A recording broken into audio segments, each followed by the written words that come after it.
Painting పని చేస్తున్న క్రమంలో పైనుంచి కింద పడిపోవడంతో నరం చిట్లిపోయిందంటూ కూడా వెన్నెముకలో డాక్టర్లు చెప్పారు. నడుం దగ్గర నుంచి పాదాల వరకు అసలు స్పర్శ అనేదే లేదు.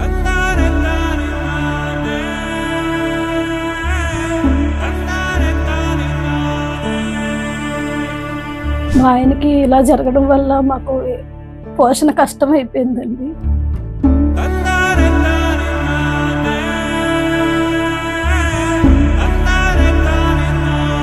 కొంచెం ఎవరైనా దాతలు సాయం చేస్తే మా కుటుంబానికి ఎంతో మేలు చేసిన వాళ్ళు అవుతారు.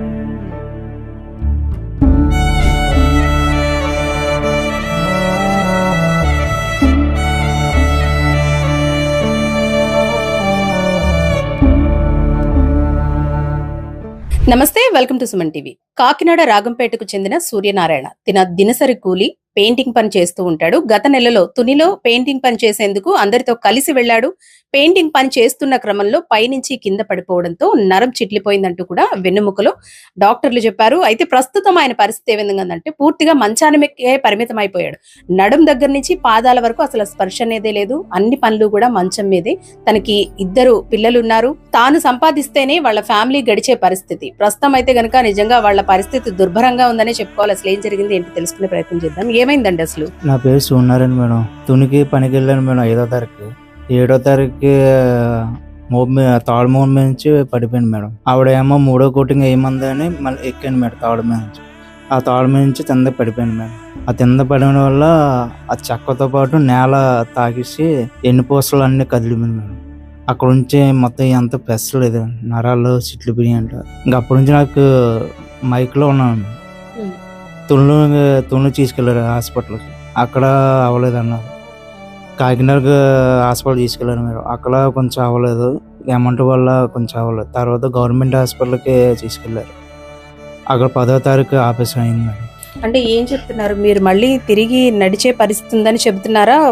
డాక్టర్స్ ఏమన్నారు? అంతే, కొంచెం లేదు అంటున్నారు మేడం. 50-50 అంటున్నారు. కొంతమంది 50-50 అంటున్నారు, కొంతమంది ఛాన్స్ లేదా అంటున్నారు. ఇంకా అప్పటి నుంచి నాకు ఏదోలాగా భయం వేసేస్తున్నారు. నా పిల్లల గురించి కూడా నేను లగాలని అనుకుంటున్నాను, కానీ నాకు అవతలేదు మేడం. నాకు సాయం చేసిన వాళ్ళు ఉంటే కొంత పర్లేదు లేస్తాను. తన భార్య పిల్లలు కూడా ఇక్కడే ఉన్నారు. అసలు ఏం జరిగింది ఏంటో తెలుసుకున్నా. అమ్మ, అసలు ఏమైంది? ఎప్పటి నుంచి ఇలా మంచానికి పరిమితం అయిపోయారు? మా ఆయన గారు కూలి పనికి వెళ్ళారు మేడం. తునిలో కూలి పనికి వెళ్ళారు మేడం. దానివల్ల అక్కడి నుంచి పడిపోవడం జరిగింది. నాకు మధ్యాహ్నం సాయంత్రం తెలిసింది మేడం, ఫోన్ వచ్చింది. పిల్లలు ఇంటికాడ లేరు. ఆ టైంలో ఫోన్ వచ్చేటప్పటికి మామూలుగా పడిపోయారు అని, నడుం దగ్గర పడిపోయారు అన్నారు కదా మేడం. ఏం జరిగిందన్నా తెలీదు. రాడు ఇంకా తునిలో జరిగింది అన్నారు. మెడిక్యూర్కి తీసుకుని వెళ్ళిపోయారు నన్ను. మెడిక్యూర్ తీసుకెళ్ళిన తర్వాత అక్కడ ట్రీట్మెంట్ చేసిన తర్వాత డాక్టర్ గారు ఇంటికి వెళ్ళిన తర్వాత లోపలికి వెళ్ళిన తర్వాత నన్ను కౌన్సిలింగ్ ఇచ్చారు మేడం. కౌన్సిలింగ్ ఇచ్చి లోపల తీసుకెళ్ళి, అమ్మ మీ ఆయనకి ఇంకా అక్కడి నుంచి శ్వాస లేదు, పని చేయదు, కాళ్ళలో శ్వాస లేదు అని చెప్పేసి అన్నారు మేడం. నా పరిస్థితి ఏమన్నది అర్థం కాదు మేడం. పిల్లలు ఉన్నారు, 2 పిల్లలు ఉన్నారు మేడం. వెనక ముందు ఎవరు లేరు మేడం. మా అత్తయ్య గారు చనిపోయారు, ఎవరు లేరు మేడం. అంటే బయట హాస్పిటల్కి ఎక్కడికైనా తీసుకెళ్తే ఏమైనా ట్రీట్మెంట్ చేయిస్తే ఛాన్స్ ఉందన్నారా? అది కూడా లేదన్నారు మేడం.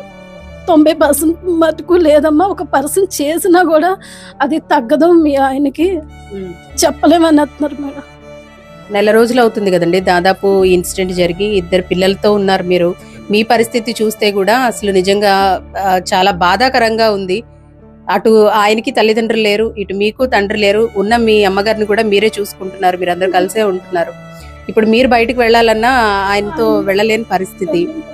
మరి కుటుంబ పోషణ ఎలా నడుస్తుందమ్మా? కుటుంబ పోషణ వాళ్ళ ఫ్రెండ్స్ ఏదో కొంచెం సాయం చేస్తున్నారు మేడం. ఇప్పటికి కొంచెం సాయం చేస్తున్నారు. వాళ్ళు కూడా కూలి పనులు చేసుకునే వాళ్ళు, బతికే వాళ్ళు. తర్వాత ఏంటన్నది నాకు తెలియట్ల మీద కొంచెం సాయం అందుకోవాలని కోరుకుంటున్నాను మేడం. వాళ్ళ అమ్మగారు కూడా మనతో పాటు ఉన్నారు. ఎవరైతే వాళ్ళ అత్తయ్య గారు, ప్రస్తుతం ఈవిడ కూడా వీళ్ళతో పాటే ఉంటున్నారు. ఎందుకంటే ఆయనకి తల్లిదండ్రి చనిపోయారు, వీళ్ళ తండ్రి కూడా చనిపోయారు. సో తల్లి కూడా వీళ్ళతోనే ఉంటుంది. అమ్మ, ఏంటి ప్రస్తుతం చూస్తుంటే గనక నిజంగా చాలా బాధాకరంగా ఉంది. 2 పిల్లలతో మీరు కూడా ఇక్కడే ఉంటున్నారు? ఇక్కడే ఉంటున్నానమ్మా. ఎలా నడుస్తుందమ్మా మరి కుటుంబ పోషణ ఎలా నడుస్తుంది? అదేనమ్మా వాళ్ళ ఫ్రెండ్లాలు సాయం చేసి వాళ్ళు ఈ నెల 2 నెలలు కడుగుతుంది. అక్కడి నుంచి పోషాకారం ఏంటని బెంగ అయిపోతుందమ్మా. అదే మీరు వీళ్ళతో పాటే ఉంటున్నారు? వీళ్ళతో పాటే ఉంటున్నానమ్మా. ఇంకెవరు ఉన్నారు? పెద్దకి ఎవరు లేరు. ఆ తల్లి నలుగురు నేను ఉంటున్నాం. ఇల్లు కూడా ఖాళీ చేస్తామంటున్నారు మేడం. దేనికండి?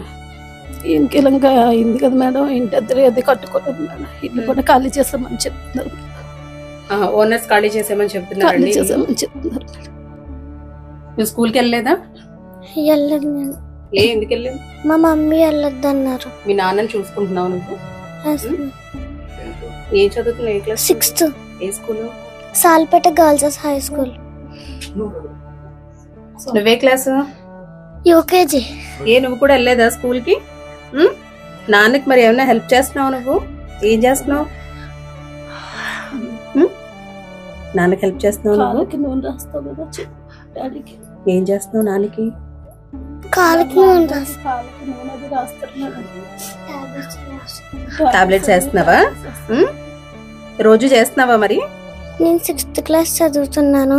మా డాడీకి ఇలా యాక్సిడెంట్ అయింది. మాకు తినడానికి కూడా ఏమీ లేదు. మాకు చాలా కష్టంగా ఉంది. ఎవరైనా హెల్ప్ చేస్తే చేయండి ప్లీజ్. మా ఆయనకి ఇలా జరగడం వల్ల మాకు పోషణ కష్టం అయిపోయిందండి. కొంచెం ఎవరైనా దాతలు సాయం చేస్తే మా కుటుంబానికి ఎంతో మేలు చేసిన వాళ్ళు అవుతారు. దయచేసి సాయం చేయండి. నేను మంచంగా పడిపోయాను మేడం సార్. కొంచెం ఎవరైనా హెల్ప్ చేస్తే చాలా బెటర్. నా ఫ్యామిలీ అంతా రోడ్డు మీదకి వచ్చేస్తుందండి. నేను పనికి వెళ్తే వల్ల నా ఫ్యామిలీ బాగుపడేది, కానీ ఇప్పుడు అలాంటిది నేనే మంచం మీద పడిపోయాను. కొంచెం ఎవరైనా కొంచెం హెల్ప్ చేస్తే నా ఫ్యామిలీ కొంచెం బాగుపడుతుంది. తిన్నాక కూడా తిండి లేదు. కొద్దిగా మా వాళ్ళే కొంచెం సాయం చేస్తున్నారు. వాళ్ళన ఎన్ని రోజులు సాయం చేస్తారు.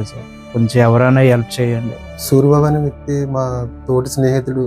అలాగే మేము అందరం కలిపి పని చేస్తూ ఉంటామండి. అయితే అనుకోకుండా జనవరి 7వ తారీఖున పెయింటింగ్ పని చేస్తుండగా తాళి మించి పడిపోవడంతో కొద్దిగా నడుము కింద భాగం పనిచేయదని డాక్టర్లు నిర్ధారించారండి. అదేవిధంగా ఏంటంటే మనం ఎన్నో ప్రయత్నాలు చేసామండి చాలా విధాలుగాను. ఏమన్నా ఒకవేళ ట్రీట్మెంట్ ఏమైనా జరుగుతుంది, ఏమైనా డబ్బులు ఏమైనా ఖర్చు పెట్టి చేద్దామని అనుకుంటే కానీ ఏమాత్రం కూడా డాక్టర్లు అయితే అవదని చెప్పేశారండి. అతనికంటూ వెనకాల ఎటువంటి బ్యాక్గ్రౌండ్ కూడా వెనకాల ఏ సపోర్ట్ కూడా లేదు. ఎవరు కూడా పట్టించుకునే నాదులు కూడా లేరండి. మేము 4-5 కలిసి ఏదో తనకి ఏదో ఆర్థికంగా కొద్దిగా నిలబడి ఇంట్లో తినడానికి ఉండడానికి ఏదో ఈ ఒక మంచం అదే అనేది కూడా మేమే తీసుకోవాలని జరిగిందండి. వెనకాల ఎటువంటి సపోర్ట్ అయితే లేదు. ఏమాత్రం మనసున్న మహారాజులు ఏమైనా నాయకులు ఎవరైనా పెద్దవాళ్ళు ఉంటే కనుక తనకి ఆర్థికంగా సహాయం పడతారని మేము ఎంతో కోరి ప్రార్థిస్తున్నామండి. ఇంకో విషయం ఏంటంటే ఈ ఇల్లు కూడా ఉన్నది అద్దిల్లండి. అదేవిధంగా వాళ్ళు కూడా ఓనర్స్ కొద్దిగా ఇబ్బంది పెట్టడంతో ఏంటంటే కొద్దిగా రిక్వెస్ట్ చేశామండి. మరి వీళ్ళ పరిస్థితి ఏంటంటే ఇంకా రోడ్డుని పడిపోయిందండి. ఇది ఆర్థికంగా ఎవరైనా సరే ఆదుకుంటారని మనస్ఫూర్తిగా కోరుకుంటున్నామండి. చూసారు కదండి, వీళ్ళ పరిస్థితి అయితే నిజంగా చాలా దుర్భరంగా ఉందని చెప్పుకోవాలి. కుటుంబానికి పెద్ద దిక్కు ఆయనే. తానే ఇలా మంచం మీద పడిపోవడంతో ఏమీ చేయలేని పరిస్థితిలో ఉంది. ఇప్పటి వరకు గత నెల రోజులుగా కూడా ఈయన మంచానికే పరిమితం అవడంతో తన స్నేహితులే ఎంతో కొంత హెల్ప్ చేస్తూ ఉన్నారు. ఇక్కడి వరకు వచ్చారు. ఇక్కడి నుంచి కూడా అంటే వాళ్ళు కూడా దినసరి కూలీ చేసుకునే వాళ్ళు ఎంతవరకు హెల్ప్ చేస్తారు? ఆయన పరిస్థితి అయితే మంచానికే పరిమితం అయిపోవడంతో వీళ్ళు బ్రతకడమే చాలా కష్టంగా ఉంది. ఎవరైనా మనసున్న దాతలు వీళ్ళకి సహకరించాలి, సాయం చేయాలంటూ కూడా కోరుకుంటూ ఉన్నారు. 2 చిన్న పిల్లలు, స్కూల్కు వెళ్లే చిన్న పిల్లలు. పోనీ ఆవిడైనా పనికి వెళ్దామా అంటే ఇంట్లో ఈయన్ని చూసుకోవడానికి ఇంకెవరూ లేని పరిస్థితి.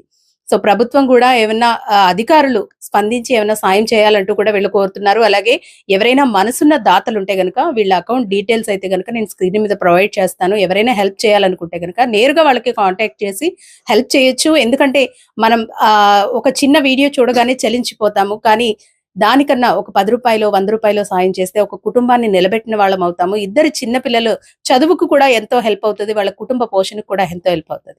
కెమెరా పర్సన్ శ్రీధర్తో అనుశ్రీ, సుమన్ టీవీ, కాకినాడ.